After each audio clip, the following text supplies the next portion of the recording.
right, good morning, Ellis County. Kevin Crouch here with Ellis County Weather. Behind me, you see it. There's more rain that is in the area, and what I'll tell you is that we're not able to use the local radar source. There's been some on and off issues there, so we're looking from a radar closer to the Abilene area, but we're still able to generally see what's going on. And I mean, you can see all this heavy rain moving into Ellis County now from the west. Another line of it from about Glen Rose on up to Burleson. So more rain this morning, and we've had plenty of rain across the area. Dallas has a lot of issues right now, and you can it's kind of green on green, so it may be hard to tell, but you can see the flash flood warnings in Tarrant, Dallas, over to Henderson counties as well. No warnings currently in Ellis County, but that may very well change here pretty soon as we get more of these showers in the area. So I'm fairly certain that before this is done, I think areas across Ellis County we're going to span from anywhere from 3 to 4 inches to maybe even 8, 9 inches of rain by the time we're done with the week. Some places have already seen very substantial rain amounts, and I mean, it is just absolutely crazy. We've been watching the rain come in. And, we had a break last night. Now, the funny thing enough is that when I went to bed last night, it was, it was frustrating to see the radar after I, took a 2-hour nap. The shower, or thunderstorm really, a supercell thunderstorm that had briefly caused a tornado warning in the Itasca area was starting to head into Navarro County. Well, as soon as I got a chance to take a break and actually get a little bit of sleep, because it had de-escalated and was moving into Navarro County towards the Blooming Grove area, took a right turn and moved right up into Ennis, re-escalated and re-intensified, and brought a flash flood warning to that area. So, we saw a ton of rain in that area, an area that does flood pretty efficiently. So that definitely wasn't needed, but that happens a lot of the time. When I take a look or take my eyes off of these storms, they just immediately decide to go off the rails. So let's take a look here at some of the rain amounts that we have. Let me go ahead and get this queued up here. So this is some of the rain amounts. Now, this is radar indicated. This is not going off of all your comments that have been posted. Those are from different time periods, that kind of thing. I'm trying to get the most current information possible. We're looking at from a lot of variation. So this rain event has not been just solid everywhere. Some places got a ton of rain. Some places didn't get quite that much. We're looking at about 3.75 inches in Venus, up to 5.5 inches in Grandview. Itasca, look at that, 8.25 inches of rain radar estimated, and that's where that one storm was just sitting there. And I'm getting word the flash flood warning may have been issued. So there's the flash flood warning that is issued for Ellis County. That goes until 1:15 p.m. and that's all of Ellis County now. So we will see that here momentarily. I'll put that up on the screen here. 5.5 in Grandview, about 5 inches in Maypearl, but look at the northern part of the county, 1.5 inches Midlothian, 1.75 Red Oak, 2 inches in Waxahachie. Again, your totals may differ, but this is radar indicated, and it's been interesting here at the studio. We're nearing a total of about 2 inches, and I expected to have more than that. 4 inches Midlothian, 2 inches Milford, 2.5 Bardwell, only about 1.5 in Blooming Grove. Like I mentioned, that storm went across southern Ellis County, started going towards Blooming Grove, and then banked up to the north. So, the Blooming Grove area hadn't gotten a whole lot of rain. But that continues to move northward to where in the eastern part of the county, 5.5 inches Ferris, 6 inches Bristol, 4.5 Ennis. Really, there's a lot of, really the far southeastern corner of Ellis County has a ton. we're looking at about 4.5 inches in Rosser, 2.5 in Rice, and about 4.25 in Corsicana. Again, radar indicated possible totals here. We'll get a better idea of more precise totals, I think, after this whole thing, but your comments that you posted this morning were from all different time periods, and I wanted to try to get something that was as current as possible. Here's the current temperatures across the area. We're in the mid-70s, a little warmer in Hillsboro. That'll be dropping here. We've got rain moving in, so temperatures will be dropping a little bit across the area as rain does come in, and that rain-cooled air is able to bring things down, but it is very muggy. So even though it's fairly cool out there, it's going to feel pretty warm because of all that humidity, all that rich moisture in the air. Forecast highs today, not much higher. 82 degrees Waxahachie, 82 Cleburne, 81 in Hillsboro, and 82 there in Corsicana. This has been updated because this is exactly what we needed. We're back, and we were originally in the slight for today. We are back in a moderate risk for excessive rain. We'll go back over that table in just a moment in case you missed that last night. Slight risk off to the east, off to the west, marginal further to the west where it's really not that intense. Let's take a look at this table. So the marginal is isolated flash floods possible, and what you can see down here is kind of in a specified area where you might see those flash floods. So just kind of spotted. Slight is scattered flash floods possible. You see it's a little more prevalent there. We're in the moderate area, which is numerous flash floods likely. Fortunately, we're not in the high risk area, hoping we don't have to put one of those up on the map. But with that in mind, let's go back, and with that numerous, what was the wording again? Numerous flash floods likely. All this area, so from Fort Worth, Dallas, to about Alvarado, Venus, to Waxahachie, all of Ellis County, really. I'm counting all of Ellis County, even though Milford, you're kind of in the slight, but it's pretty much all of Ellis County, on to the east. So that has been bumped up this morning, and this goes from really from now until Tuesday morning. So through tomorrow morning, throughout the rest of the day today, I think we get a break tonight. At least the models seem to suggest that we get a break tonight. Hopefully we do. We may still see some scattered showers overnight tonight. We've got really scattered showers all through the forecast. Let's talk about that forecast here. I'm getting ahead of myself here. I've had 2 inches of sleep. That's what I've had.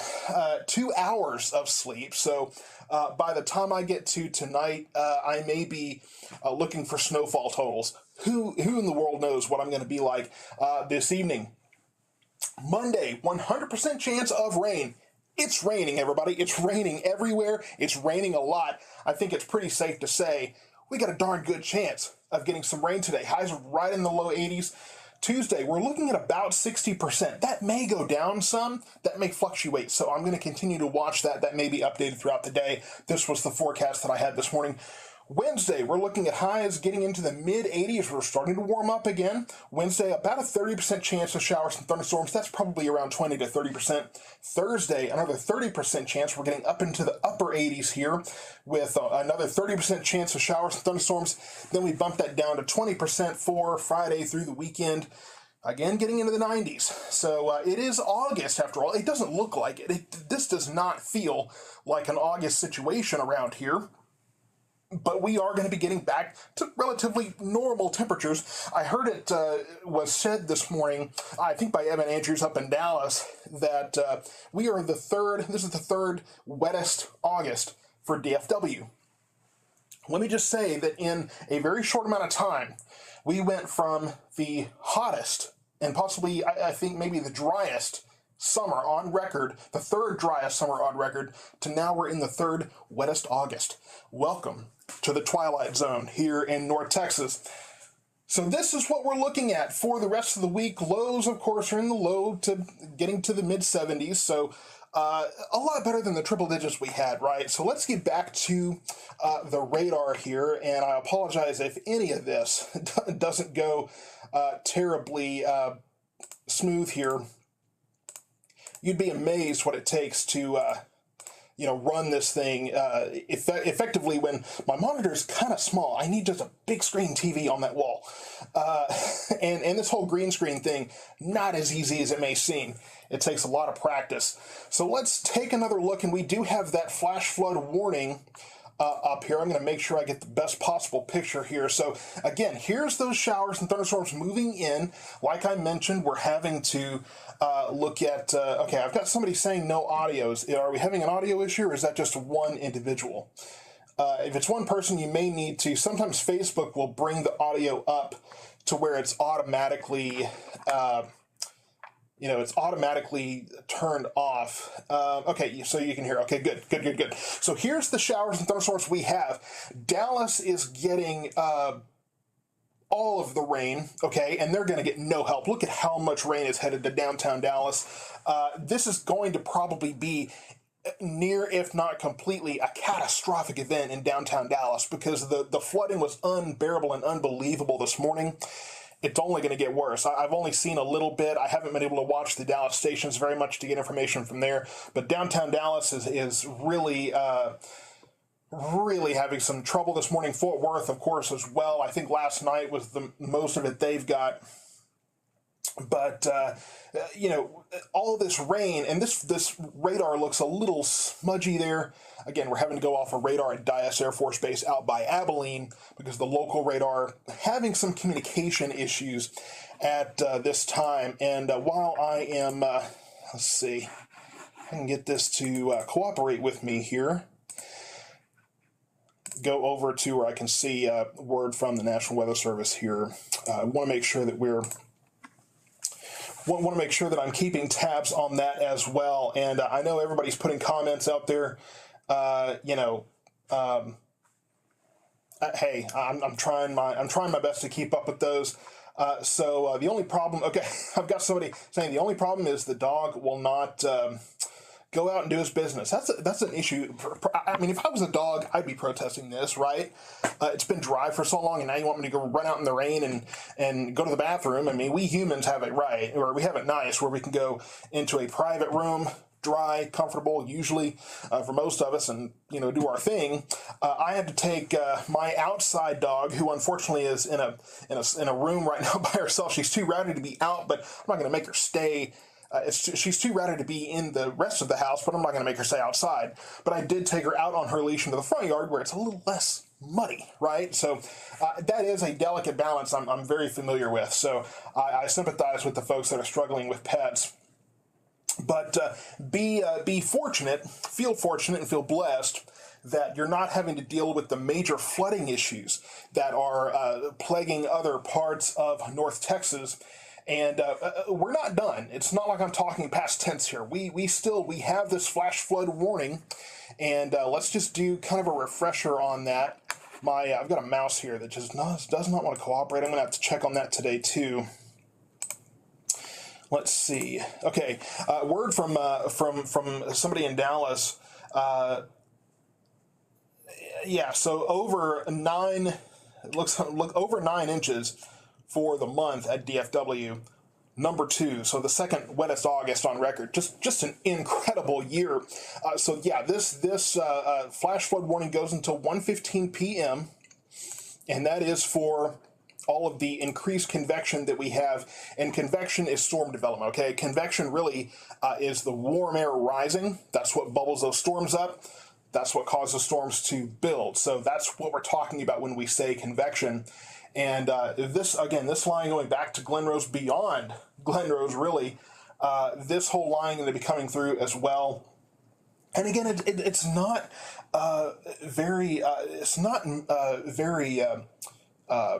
not moving very quickly, and so this is going to continue to push through, and we're very fortunate. The Metroplex, though, I mean, my goodness, the rain is just incredible up there, and I'm hearing too that there's some power outages as well. I'm going to try to look up some information on that. Let me see if I can pull up. Try to find out how many folks in Ellis County. Try to find out how many folks in Ellis County are actually without power here. Let's see if I can find out that information. I'm sure somebody else is probably jumping ahead of me and they're going to put it in there. So right now, outages it's saying customers affected 874. That's a pretty small percentage. So overall, power outages are not a huge issue in Ellis County. Now, as this line moves through and brings in even more rain and possibly some lightning and that kind of thing as well, multiple different factors that can affect that, that number may go up. But this is showing for Ellis County from Encore. Now, this does not include the cooperatives. This does not include Hill County Cooperative or Navarro County Cooperative. I'm on Navarro County. But as far as Encore customers, 874 are affected by power outages right now. And that's out of the over 70,000 that Encore serves.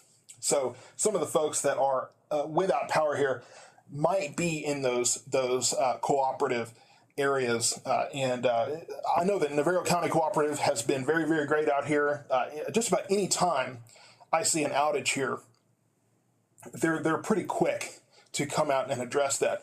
I mean, I'm looking out right now, plenty of rain. There's quite a bit pooling on the roadway here. I'm glad I don't have to go anywhere, and if you can avoid going somewhere, that would be great too. And I'm sure there are plenty of county roads. I mentioned last night the possibility of school closures and delays. I didn't hear anything about those, so I'm assuming that there weren't any issues at that point. But I also wouldn't be surprised towards the end of the day if, A, there's parents picking up kids early or possibly early releases. If some of these communities see those flooding situations getting worse, start doubting the effectiveness and the efficiency of the buses running, they may have to get into some of those, delay situations, or rather, not delaying, but letting out early across the area. Just like when you see snow and ice situations, conditions deteriorating, right? You're going to be looking at shower and thunderstorm activity causing flooding situations and conditions to deteriorate. So just don't be too surprised, and don't throw anybody under the school bus if they do have to close early, especially in these rural communities where we have all of these streets that are pretty vulnerable to some of this activity. So I'm going to see in this mouse, I don't know what is going on with this thing. I have to use a wireless mouse here to reach all the way over there to the computer. So I'm not blessed with the kind of budget that these Dallas folks have. I can't have my own employee in here running everything for me. So hang with me. I'm doing a lot on, again, very little sleep. So here it is in motion. Again, the radar's kind of splotchy. We're having to rely on a radar location that's a little further out towards Abilene. The local towers, they're having some communication issues there. Hopefully, those will be back in working order very, very soon. But it's just more coming. There is more coming. There's this line here that's not moving terribly quickly, continues to move on to the east, and then more off to the west. Kind of a thinner line here that is moving in as well. Let's take kind of a broader look, and Ellis County is pretty much the farthest east this goes. Besides that, you're pretty much getting cut off as far as what the radar can see. But there's another kind of a solid line beginning to develop all the way from Corsicana, Cleburne, all the way down to Brownwood. And then even behind that, more convection, more rain popping up. And then in the Metroplex, it's just solid and it's just not moving. So Ellis County, let me just again remind you, Ellis County has it pretty easy so far. Let's see if I can go. Obviously, we'll zoom into Ellis County, where there is a flash flood warning until 1:15 p.m. Over in Johnson County, again, we have this line of convection coming in. That's it's moving, but it's not moving terribly quickly. So you're going to get rain falling for quite some time, even from that little line. Go into Hill County, where the Whitney area has been getting some decent rain for a while now. That's going to be moving towards Hillsboro. And Carl's Corner moving into Itasca. Again, Itasca's had an upwards of 7 to 8 inches of rain already, and back into Clifton as well. It's going to continue to move to the east towards the west area as well. And then not quite as much happening in Navarro County. Again, we're pretty far away from radar, so it's a little harder to see here exactly what is happening in Corsicana, but from what we can tell, not a whole lot of heavy rain. But again, it's still more rain. There's still steady rain falling in that particular area. I'm seeing a report here from local storm report right around the Alvarado area. Report of a flash flood. Northbound lanes of I-35 West are closed down due to high water at US 67. And I did hear that before. So 67 and 35 right here in Johnson County here. So there's Alvarado. Here's 67. Here's 35. Closed. Just shut down here due to flood issues. And you see what's coming. It's just more rain. We can't catch a break here in North Texas, and we knew this was coming, right? We've talked about this, that we were going to be facing some problems, and so 35 West at 67. So my understanding is that 67 is open. It's 35 West that is closed. And I'm seeing a tornado warning issued for Smith County. That's pretty far to the east. Not a concern here. So if you see that tornado warning listed on the YouTube comments, don't worry about that. That's further off to the east than our area. That's not Ellis County.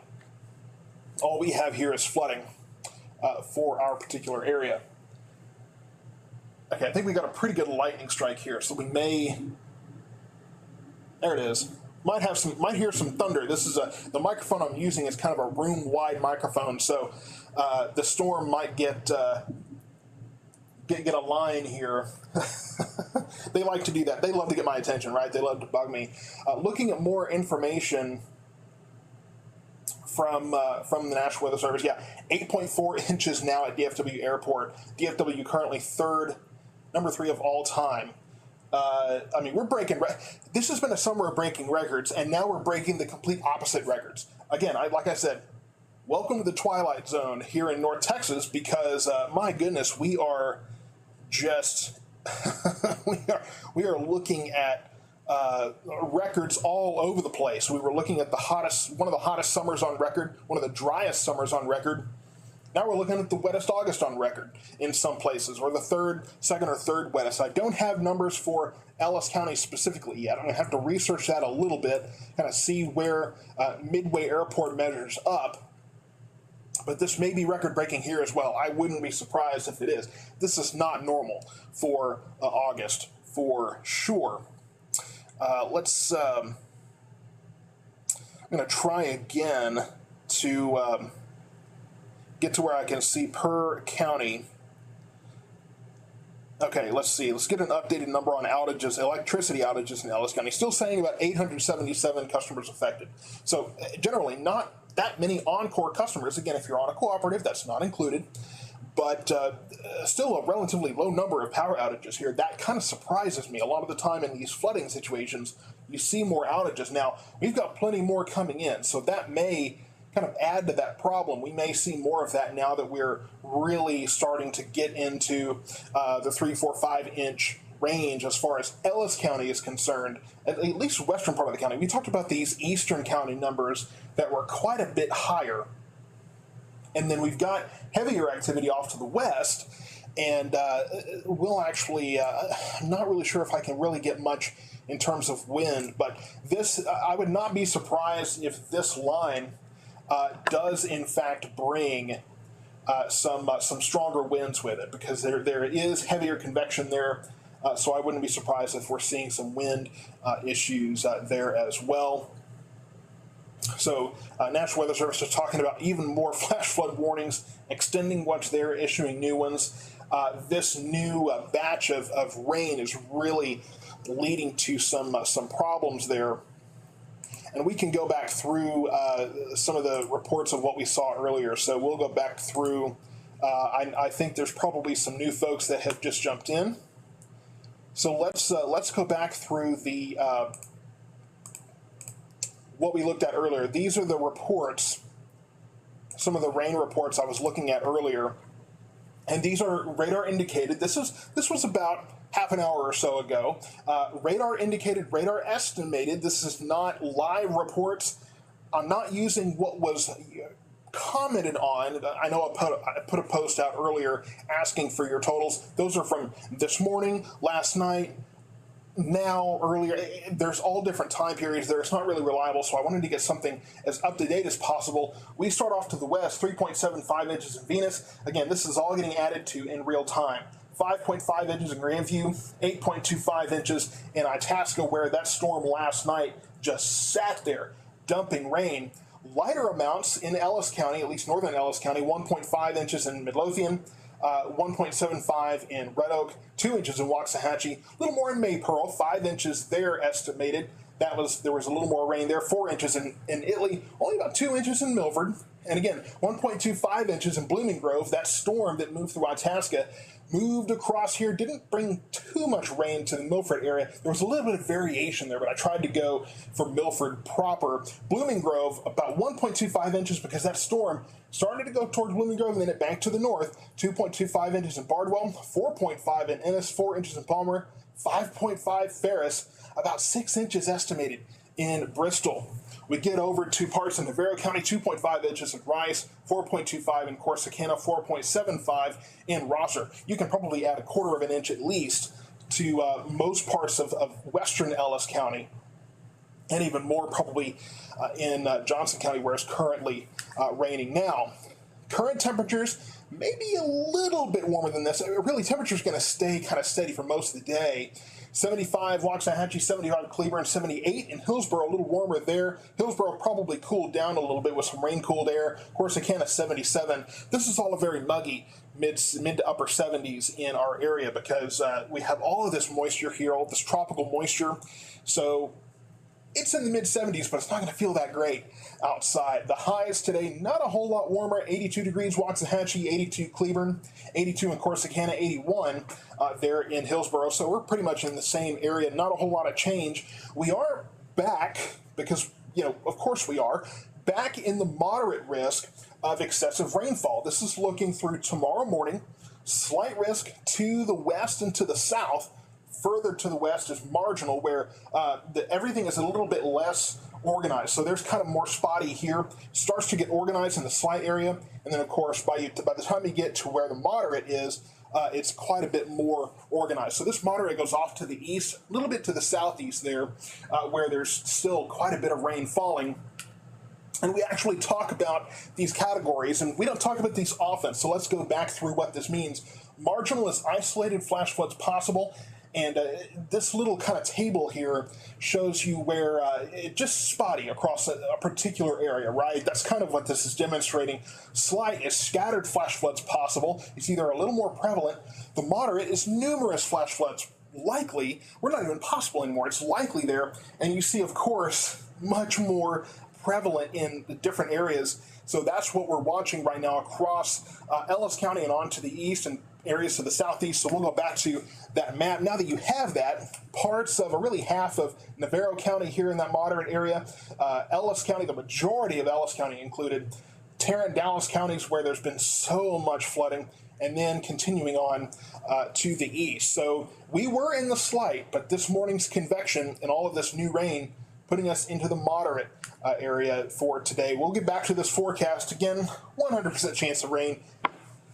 It's happening, right? We've got 100% coverage, 100% chance. It's there. Tomorrow, we drop that down to about a 60% chance. Wednesday, Thursday, we're looking at about a 30% chance, some of that lingering moisture. Then a 20% chance of afternoon thunderstorms for Friday, Saturday, Sunday. We're back in the low 90s for the weekend here. It is August. It doesn't feel like it today, but just a reminder, it is still August. So we are going to be getting back into the low to mid 90s. I think beyond into next week, we're probably warming up a little more. But hey, we're in. We're in the low to mid 80s until Thursday, when we bump it up to the upper 80s, low 90s, and then on from there. So that's kind of where we sit now and what we're looking for. We'll go back to radar, live radar here. And again, we've been talking about all of this activity that's moved into Ellis County here, and then all of this new activity in Johnson County, over to Somerville County, and over into Erath County that is moving in. And you can see all of this just pushing to the east. And again, Dallas and Fort Worth really don't need anything else here, but it's just been constant, very, very consistent there across those areas. And again, we're looking at more rain possible throughout the day. Okay, so it is now getting towards about 10:45 here. This is just going to continue, and none of this is moving especially quickly. You know, a lot of the times we see these, and this kind of looks like a squall line, but a lot of the times we see these squall lines that just blast through North Texas at 30, 40, 50 miles per hour. This is probably closer to about 20 to 30 miles per hour, but this is not one of these thin lines that's just booking it through the area, one of those hit and run. The reason we're having so much flooding issue is this is not moving that quickly, and it's dropping a lot of rain in a short amount of time. We've been getting rain pretty much all night, on and off, especially up in the Metroplex, and then so our area, we should get maybe a little bit of a break here. It almost looks like this is starting to fill in here, so it looks like we could get just a small break here in the action, and then hopefully to the west of this line, maybe we'll get more of a break here. So, and I'm getting asked what time the line in Cleveland is going to move in. I would say give this about an hour or two to move in. You see it's kind of slanted here, so you know that's going to move in, and that's kind of skew timing, because when it's like that, you know, it'll hit Midlothian first, and it'll take a little longer to hit Waxahachie. So I'd say probably in the next hour or two. And some of this stuff has been picking up speed, some of it's been slowing down. So it's hard to really say exactly what the ETA is on that.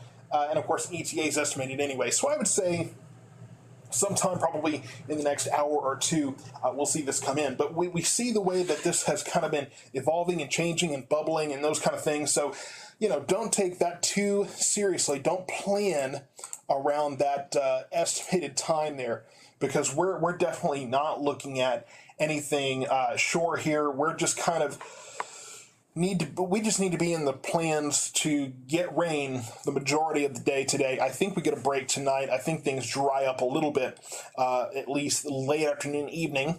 I'm hoping so. I'm not entirely sure about that, but we're hoping that we'll get a break this evening. Let's go a little bit further out one more time, just kind of do a wider sweep here.